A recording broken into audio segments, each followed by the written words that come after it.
This is a good metaphor for everything.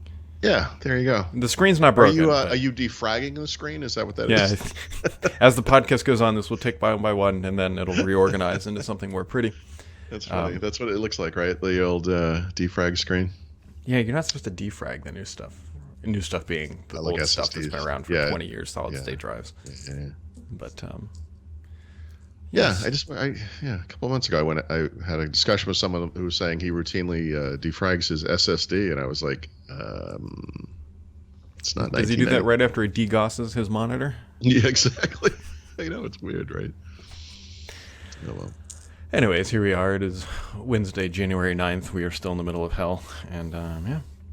Is it Wednesday? Actually, January was kind of a happy time, right? Like, relatively speaking, we didn't. February wasn't bad. I went to Florida in February for my sister's birthday. We booked a trip to Paris for May.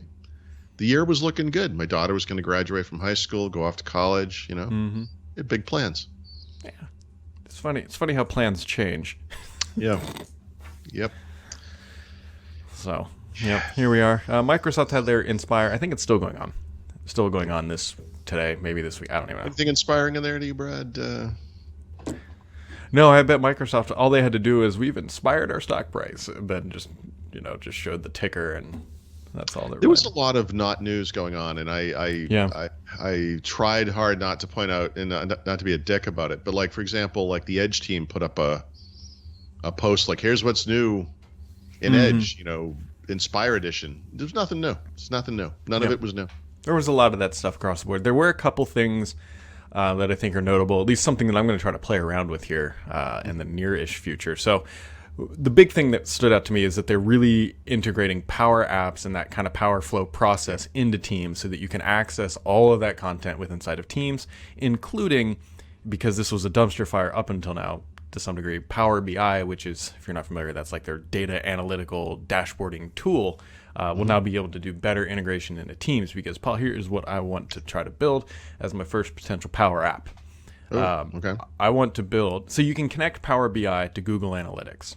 What I want to do is for people like a dashboard type thing. Yes, I have a dashboard for back end stuff emailed to me every morning that says, hey, here are the posts on Petri, the traffic, and that kind of stuff. I want to get away from that because that's a third party solution, and I want to honestly just try to integrate Power BI into Teams and build something using this new workflow. Cool. That sounds like a good use for that. It really, that way I can have a little tab. We can just click it and be like, oh, look, Paul sucked yesterday. Actually, let me qualify that. Paul sucked more yesterday. Thank you. Yeah, qualify for that. That's good. I mean, my early experience with Power Apps is very good. I don't know how it works with Teams yet or how Teams apps really work other than, I've gone in. One thing I've been intending to look at is Microsoft Lists, which is rolling out to people who are in a Microsoft 365 commercial account. And it's supposed to be available inside of Teams. Now, of course, the Teams app that we use is, hooked up to our work account. So I don't see it in there yet. I mean, it could be one of those things. I don't know. But I'm looking at that. But my early experience with Power Apps was incredibly positive. Like it's really, really well done. Yeah, it is. It's a huge bet for Microsoft because they're chasing after. It's really smart. They're chasing after that low-code solution market. Yeah, I mean, this is. I'm not going to be able to rattle off things off the top of my head, but Visual Studio Lighthouse, I think, was the name of one thing. Even PowerShell, you could argue, is one of these cross skills type things where, like, we want admins to be like developers and be able to write scripts to automate things, or Excel macros back in the day, or whatever it is, VB script and W shell or whatever that was.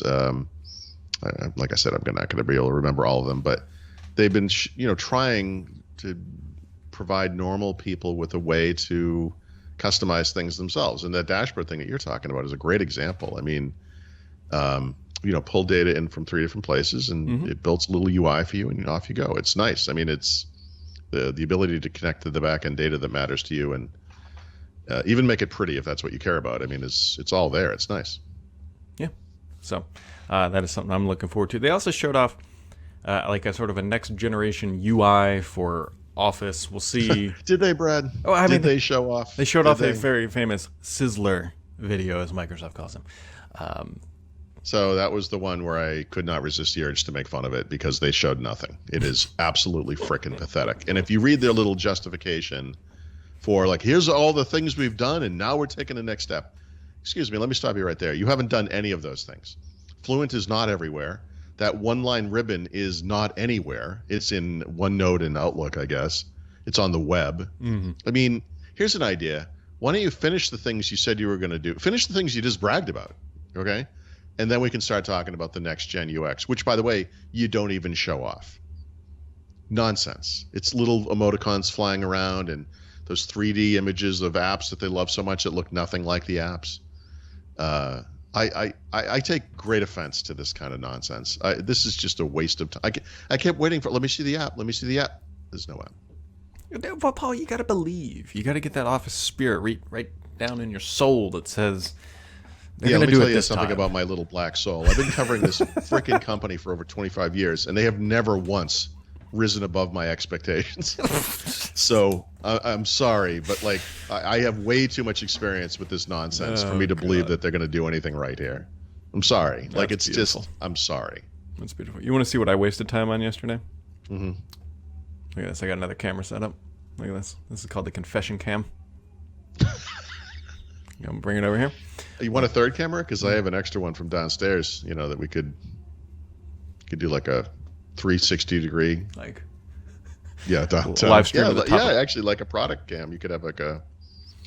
Well, if you don't want it, I might as well. I mean, don't bin it. I guess I could. I am never going to use it. I can tell you that. See how many cameras I can put on my ugly mug here. Maybe for the rest of 2020, I'll turn this into Fluent instead of translucent.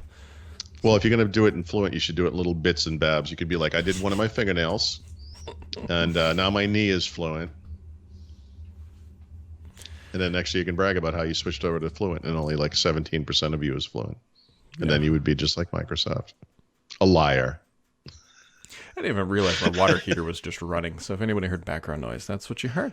I don't hear anything. Yeah, whatever. It's Fluent Wednesday, whatever day of the week. Blood pressure in my head thumping. You should maybe get that checked out. Yeah, I want to look into that.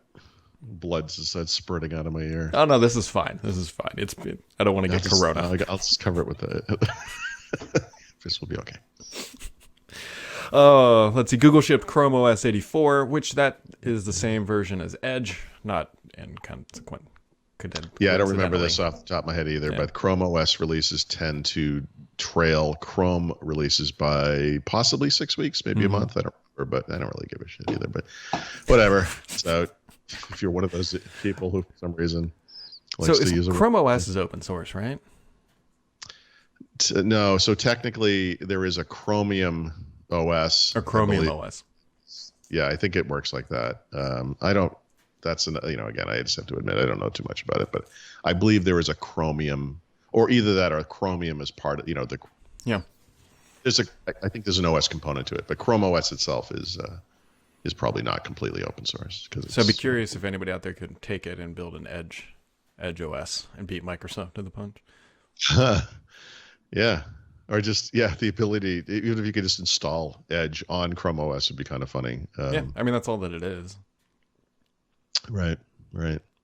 Well, I mean, that's the conversation. We just talked about this, right? I mean, so 2 years ago when this first came up, it's like, I could see if you accept the fact that Chrome has been very popular, especially in education, Microsoft should have something. Yeah. For that audience.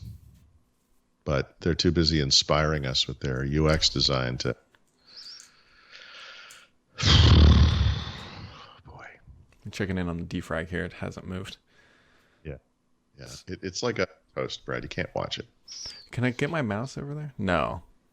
You can actually see that the whole thing is just collapsed. My mouse pointer's right there. Yeah, that's funny. You're funny. All right.